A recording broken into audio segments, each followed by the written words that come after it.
प्रागैतिहासिक कालीन चित्रों की विशेषताओं के बारे में जानकारी प्राप्त करेंगे। सबसे पहले प्रागैतिहासिक कालीन चित्रों की विषय वस्तु क्या थी। प्रागैतिहासिक चित्रों की सर्वाधिक लुभावनी विषय वस्तु आखेट रही है। सुअर, गैंडा, भालू, बारहसिंगा, हिरण, बैल, हाथी, घोड़े, भैंसे, जिराफ जैसे पशु तथा विभिन्न परिंदे चित्रों में अंकित हुए हैं। नव प्रस्तर युग के दूसरे स्तर वाली चित्रकारी में ये भयानक जीव जंतु मित्र रूप में भी पाए गए हैं, जैसे घुड़सवार करते हुए मानव, पशुओं को चराते हुए और उनको दोहते हुए तथा उनके साथ कृषि आदि कार्यों में पशुओं को दिखाया गया है। स्त्री, पुरुष व बच्चे सभी मानवाकृतियां तीर, कमान, भाला, लाठी, त्रिशूल, कुल्हाड़ी आदि शस्त्रों के साथ दिखाया गया है। स्वास्तिक चक्र तथा विभिन्न प्रतीकात्मक पुष्प पत्तियों का भी अंकन यहाँ पर हुआ है। कृषि जीवन के अंतर्गत पशुपालन, बैलगाड़ियां, नौका विहार तथा मधु संचय आदि रूपों को दिखाया गया है। इन चित्रों में मानव ने अपने भावों को सरलतम रूपों तथा ज्यामितीय आकारों में संजोया है।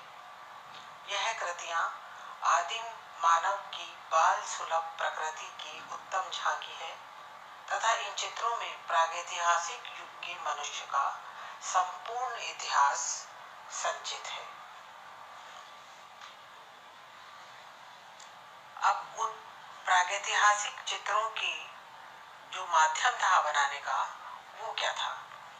प्रागैतिहासिक काल के चित्रों में समस्त उदाहरण लाल, काले व पीले और सफेद रंगों में बने हैं। यह चित्र चट्टानों की दीवारों, गुफाओं के फर्शों, भित्तियों तथा छतों में बनाए गए हैं। अनेक चित्र खुली हुई प्रस्तर शिलाओं पर भी प्राप्त हुए हैं। चट्टानों की खुरदरी दीवारों पर लाल यानी गेरू और हिरोंजी, काला यानी कोयला, काजल तथा सफेद यानी खड़िया रंगों को पशु की चर्बी में मिलाकर ये लोग इसका घोल तैयार करते थे। इन चित्रों में रेखा या सीमा रेखा की प्रधानता है, इस कारण इसकी रेखा चित्र भी मानना संगत है। आकृति की सीमा रेखा को अधिकांश किसी नुकीले पत्थर से खोदकर बनाया गया है, जिससे वह वर्षा के जल से घुल न जाए तथा स्थायी बनी रहे।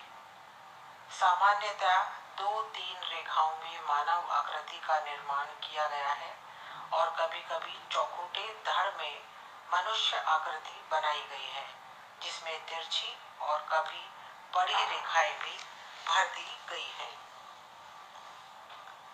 इन चित्रों में रंगों का प्रयोग बाल सुलभ प्रकृति के आधार पर किया गया है। आकृति को भरने के लिए धरातल पर रंगों को स्पष्ट लगाया गया है। इन चित्रों में सुगमता से प्राप्त खनिज रंगों का प्रयोग किया गया है। इन रंगों में प्रधानता गेरू, हिरोंजी, रामरज तथा खड़िया का प्रयोग है। इन रंगों के अतिरिक्त रासायनिक रंगों में कोयला या काजल का प्रयोग किया गया है। अधिकांश आकृतियों के निर्माण में सीधी रेखा, चक्र और आयत आदि ज्यामितीय आकारों का प्रयोग है। कई ज्यामितीय आकारों को सांकेतिक रूप में भी प्रयोग में लिया गया है, जिसमें स्वास्तिक, त्रिभुज, वृत्त, षटकोण तथा आयताकार है। प्रागैतिहासिक कालीन चित्रों में ये जो आकृतियां बनाई गई हैं, ये देखने में भद्दी, असंयत और कठोर हैं, परंतु इनमें गति तथा सजीवता दिखाई देती है और तूलिका की शक्ति इनकी प्रमुख विशेषता है। इस समय चित्रकार अपनी तूलिका किसी रेशेदार लकड़ी, बांस या नरकुल आदि को लेकर उसके एक सिरे को कूटकर बनाता था। आदिम चित्रकार रंगों को पशुओं की चर्बी में मिलाने के लिए पशुओं की पुट्ठे की हड्डी को प्याली के समान प्रयोग में लाते थे।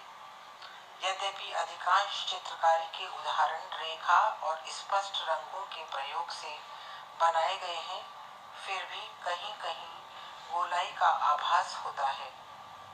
इन चित्रों की सरलता, सुगमता और सूक्ष्म रेखांकन पद्धति आज के कलाकारों के लिए एक महान प्रेरणा है।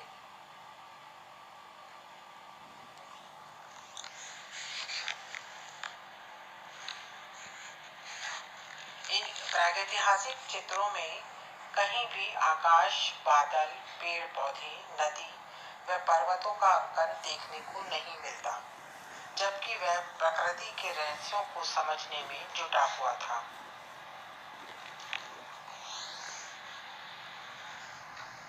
ये थी प्रागैतिहासिक कालीन चित्रों की प्रमुख विशेषताएं।